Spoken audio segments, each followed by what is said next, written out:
행복 재테크의 원조 스타님이세요. 빠숑님을 큰 박수로 모시도록 하겠습니다. 박수. 행복 재테크 출신이고요. 송 사무장님 강의 4기입니다. 행크의 출신인 게 자랑스러운 스마트튜브 김학년 소장입니다. 반갑습니다. 네. 저는 빠숑님 하면 매일매일 이렇게 뉴스 브리핑도 하시고 지역 분석도 정말 열심히 하시기 때문에 지금 이렇게 혼탁한 시장에서 가장 또 좋은 말씀을 해주실 분이 아니신가 저는 생각을 합니다. 일단 지금 부동산을 어떻게 보고 계신가요? 아파트만 갖고 말씀드려볼게요. 네. 한국의 아파트가 생긴 지 한 50년 됐는데 50년 역사 중에서 이례적으로 전국에 있는 거의 모든 부동산이 다 올랐던 시기가 2021년도였어요. 그냥 다 올라간 게 아니라 거래량이 적으면서 올라가서 평균 낼 때 어떻게 보면 잘못 평균이 내는 것들이죠. 평균에 거래량이 같이 올라갔어야 되는데 네네. 내 건 거래된 거 가지고 시세가 올라간 것처럼 보인 거예요. 그러다 보니까 2022년도에 그 많이 올라갔던 금액이 폭락을 합니다. 근데 이것도 정말 이례적인 것들인데 2022년 이제 9월 달부터 12월 달까지 딱 4개월 폭락을 하는데 5년 동안 올라간 게 다 빠졌어요. 그러니까 물론 모든 아파트가 아니라 제가 봤을 땐 이상하게 21년도에 올라갔던 지역과 아파트들이 있는데 그 아파트들은 지금 다 빠졌거든요. 그래서 결국은 지금 급등을 했다가 급락을 하다 보니까 2023년도를 맞이했을 때 헷갈린 거예요. 더 빠질 것인가? 이제 언제까지 가실 것인가? 그렇죠. 일반인들은 좀 헷갈려할 수밖에 없고 특히 이제 자기 물건이 있는 사람들은 좀 덜 할 텐데 뉴스 브리핑이라든지 시장에 직접 참여하지 않고 여러 가지 전문가들의 의견이라든지 그 외부적으로만 보시는 분들 있죠. 그런 분들은 좀 헷갈릴 것 같아요. 뭐 정부에서는 조금 더 떨어져야 된다 그런 입장을 보이고 있는 것 같기도 한데 정부의 의도대로만 되는 건 아니잖아요. 뭐 어떻게 움직일 거라고 예상하고 계신가요? 아마 2023년도는 이제 올라가는 지역이 분명히 있을 것 같고요. 더 빠질 지역들도 있어요. 그래서 이제 혼조세이기 때문에 지역별로 상품별로 좀 쪼개서 보셔야 될 것 같고 공부가 안 돼 계신 분들 같은 경우는 묻지마로 매수하지 마시고요. 이 시장에서 이렇게 좀 흔들릴 때는 좀 추천드리기가 좀 어렵거든요. 그래서 좀 공부를 하시는 시기로 좀 활용하시면 어떨까라는 생각이 들고요. 리스크를 좀 해지하는 방법들이라든지 어떤 게 리스크인지 이게 진짜 정보인지 가짜 정보인지도 나누는 그런 것들이 진짜 공부라고 생각을 해요. 저는 통계 전문가입니다. 제가 지금 스마트튜브라는 회사를 운영하고 있지만 그전에는 한국갤럽에서 일을 했었거든요. 한국갤럽. 일단 통계에서 기본은요. 극단치를 제거하는 것들이거든요. 그러니까 너무 비싸거나 너무 싸거나 그러니까 튀는 것들이 있을 텐데 그런 것들을 제외하고 중간에 있는 평균 가지고 분석을 해야 되는데 기사를 보면요. 신고가 혹은 폭락한 거 요거 가지고만 기사를 씁니다. 그러니까 이거는 제외하고 보는 게 맞을 텐데 기사라고 하는 부분들이 오히려 이것만 부각을 시키거든요.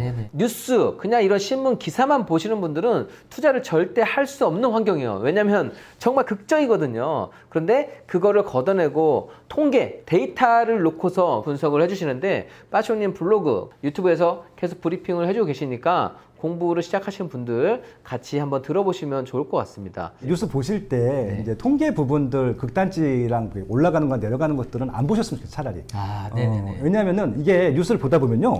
엄청 많이 올랐다는 기사가 나오는데 상대적인 박탈감이 생기거든요. 또 엄청 많이 빠졌다는 기사가 나오는데 그러면 못 사요. 또 겁이 나서. 그러니까 여러분들한테 어떤 의사결정에도 도움이 안 되는 뉴스들이거든요. 차라리 진짜 팩트만 가지고 분석할 수 있는 거 있잖아요. 예를 들어 최근에 지난주에 뭐가 발표됐었냐면은 부산의 신공항, 가덕도 신공항을 착공하겠다. 그래서 2029년까지 준공하겠다. 이건 팩트잖아요. 팩트죠. 그리고 국가산업단지 15개를 개발할 텐데 일단 1차적으로 용인 남사면에다가 삼성전자 공장 5개, 협력업체 150개가 들어올 부지를 개발하겠다. 이건 팩트거든요. 팩트요. 그런 것들만 일단 체크해 보시면은 이런 호재들이 실현됐을 때 내가 관심 있는 부동산에 어떤 영향이 있을 것인가. 이런 것들을 공부하는 게 부동산 인사이트고 공부라고 생각을 합니다. 안 그래도 질문을 드리려고 했는데 방금처럼 그렇게 팩트 체크하는 거 그거 외에 이렇게 좀 오르는 부동산, 오르는 지역을 좀 추려가려고 할 때, 좁혀가려고 할 때는 어떤 방법을 조금 쓰면 좋을까요? 내 기준이 아니라 상대방의 기준에서 봐야 돼요. 이게 무슨 얘기냐면은 나 말고 상대방 기준에서 이 물건을 사고 싶은지를 보게 되면은 생각들이 좀 정리되실 것 같습니다. 다만 그 상대방이 한 명이면 안 되고요. 불특정 대다수 많은 사람들이 좋아할 물건이어야 되는 것들이죠. 그래야지 매도할 때 훨씬 편하니까. 수요라고 하는 게 현재 수요도 있고 미래 수요가 있어요. 현재 수요가 많은 것은 비쌉니다. 비싼 것들은 사도 괜찮아요. 근데 돈이 많이 들죠. 그리고 아마 생각보다 많이 안 오를 겁니다. 그래서 이제 현재 수요가 많은 것들을 사는 가장 좋은 방법은 경매로 사는 거예요. 싸게 살 수 있으니까. 난 경매를 아직 잘 못한다라고 하시는 분들은 그냥 일반 매매로도 살 수 있는데 그런 것들은 현재 수요보다 미래 수요가 더 많은 것들을 사면 되는 것들이잖아요. 이것들은 입지 공부, 상품 공부, 아까 말씀하신 대로 뭐 호재에 대한 팩트 체크해 보시고 확실히 수요가 증가할 수 있는 것들을 투자한다고 하면은 이건 뭐 일반 매매로도 충분히 살 것들이 많겠죠. 최근에 서울 부동산 절대 원칙이라는 책을 출간을 해주셨습니다. 저는 또 이 타이밍상 이 책이 좋은 지표가 될 수 있지 않을까 생각을 하는데 어떤 내용이 들어있는지 한번 소개를 해주시겠어요? 지금처럼 혼란한 시기에는 기준점이 필요하거든요. 기준점은 대한민국 부동산 17개 광역 지자체 중에서는 서울이 기준점이라고 보시면 될 것 같습니다. 물론 서울이 무조건 올라간다 이런 말씀이 아니라 서울이 지방까지 포함한 17개 광역 지자체 중에서는 상한선이거든요. 상한선을 알아야지 그 아래에 있는 부동산들을 정확히 분석할 수 있는 부분들입니다. 그래서 저는 이제 지금 당장 시세가 올라간다 내려간다 이걸 주목하는 게 아니라 미래 가치가 올라갈 수 있는 부동산지를 판단하고 싶은 것들이거든요.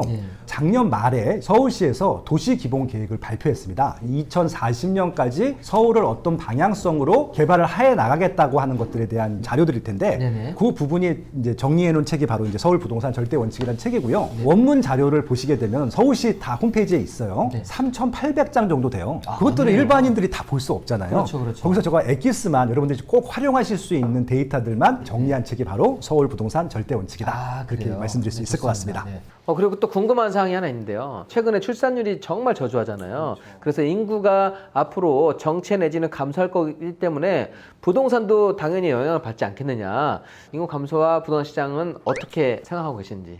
일단 뭐 인구 수하고 수요가 비례하느냐라고 말씀하시면 어느 정도는 비례하는데 꼭 일치하는 것은 아니라고 일단 말씀을 드릴 겁니다. 어느 선까지는 인구가 준다 하더라도 세대수가 분리가 되기 때문에 가구 수나 세대수는 증가합니다. 그래서 지금도 아직까지는 세대수가 증가하는 시장이기 때문에 어느 정도까지는 수요가 있을 것 같아요. 근데 문제는 지금 아이를 안 낳아도 너무 안 낳거든요. 요 추세가 지속되게 되면은 당연히 인구가 줄 수밖에 없고 실질적으로 작년부터 인구가 줄기 시작했습니다. 그러면은 부동산 시세가 빠지는 것이 아니냐, 수요가 줄 테니까 이게 빠집니다. 근데요, 이게 참 놀라운 것이 뭐냐면은 다 빠지지 않아요. 이런 경험들을 우리나라만 한 것이 아니라 유럽에 있는 거의 모든 국가들은 이미 다 경험을 했습니다. 거기는 인구를 빠졌고요. 근데 놀랍게도 인구가 줄어도 집값이 막 무한정 올라가는 지역들이 있어요. 중심부입니다. 이게 왜 그런지 간단하게 설명드릴게요. 여러 가지 이유가 있지만 지방 같은 얘기를 들어볼게요. 일자리가 없잖아요. 사람들이 안 삽니다. 사람들이 안 사기 시작하면은 기반 시설들이 없어져요. 학교가 없어지고요. 병원이 없어지고 그 외에 여러 가지 상업시설 이런 것들이 없어집니다. 그러면은 그 지역은 점점 사람이 안 가게 되죠. 그럼 그 지역은 정말 소멸이라고 말이 나올 정도로 인구가 줄어들기 때문에 부동산 시세는 측정할 수 없어요. 버리는 땅입니다. 지금 일본에 버려진 집들이 굉장히 많은데 그런 지역들이 대부분이라고 보시면 될 것 같고요. 그와 반대로 여기 일자리가 없기 때문에 여기 살던 분들은 어디로 갑니까? 다 도쿄로 가거든요. 오사카로 가거나 한 평, 두 평, 세 평 월세 엄청 비싸거든요.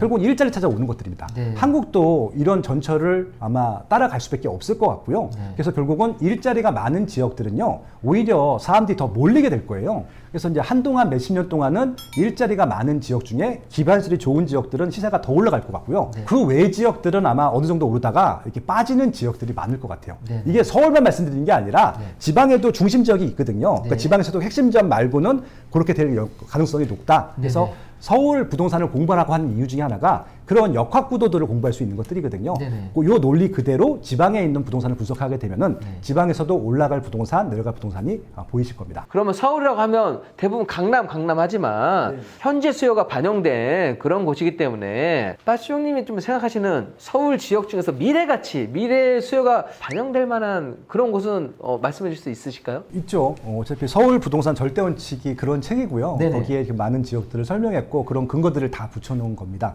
미래가치 호재는 크게 세 가지입니다. 일자리가 많거나 많아지는 지역, 그리고 또 하나는 그런 일자리와 연결되는 광역 교통망이 좋아지는 지역, 그리고 새 아파트가 좀 많이 들어오는 지역들일 텐데 일자리, 교통망, 새 아파트가 많이 들어오는 입지 중에서 상위 8개구 빼고 나머지 지역들은 다 괜찮거든요. 제일 낮은 구들이 도봉구구, 금천구가 제일 꼴찌하는 구들일 텐데 중남구랑에서 그 지역들도 요 조건, 교통망과 새 아파트와 일자리 연결되는 그런 노선이라고 하면 괜찮거든요. 그래서 본인의 경제력대로 요 노선들, 새 아파트 조건 찾아가시게 되면 서울서도 아직도 저렴한 비용으로 할 것들은 많다. 이렇게 좀 추천드리고 싶네요. 하나 그냥 아파트 찍어드릴까? 이거는요. 여러분들 찍어준대. 이거 참. 송파구입니다. 송파구. 잠실주공 5단지입니다. 아, 잠실 주공 5단지. 네. 얼마인가요? 20억대. 20억대. 왜냐면- 와, 갑자기 이제 유유 나올 것 같아요. 유유. 우리 행크 분들이 좀, 예. 네, 이제 이 아파트가 왜 추천을 드려야 되는 단지인지 말씀드려볼게요. 네네.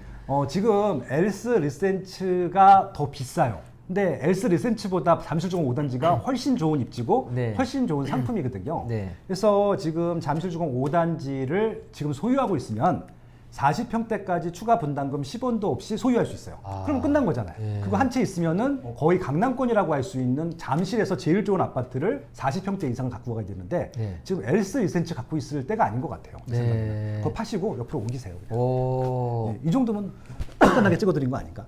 아, 너무 화끈하신데요. 아, 좋습니다. 강남 재건축 시장에 대해서는 어떻게 보시는지 그게 궁금합니다.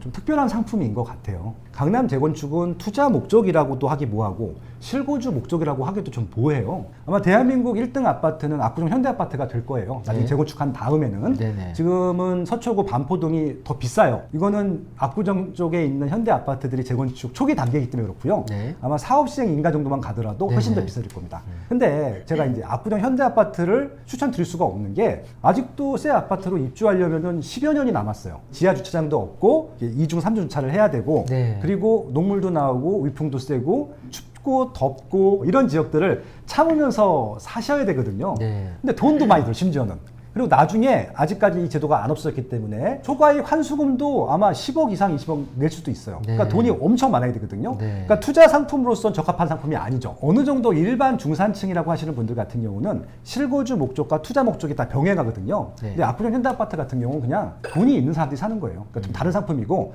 내가 경제력이 되니까 그럼 그거 아니면 어디가? 나는 제일 좋은 아파트 살아야 되는데 그렇게 좀 선택을 하시는 것들이거든요. 여러분들은 아마 투자용이도 강한지 실거주용이 강한지 그리고 내 경제력은 어떻게 되는지 그런 것들을 감안하시면서 좀 분리해서 보시면 좋겠다. 네. 좀 제안드리고 싶습니다. 네.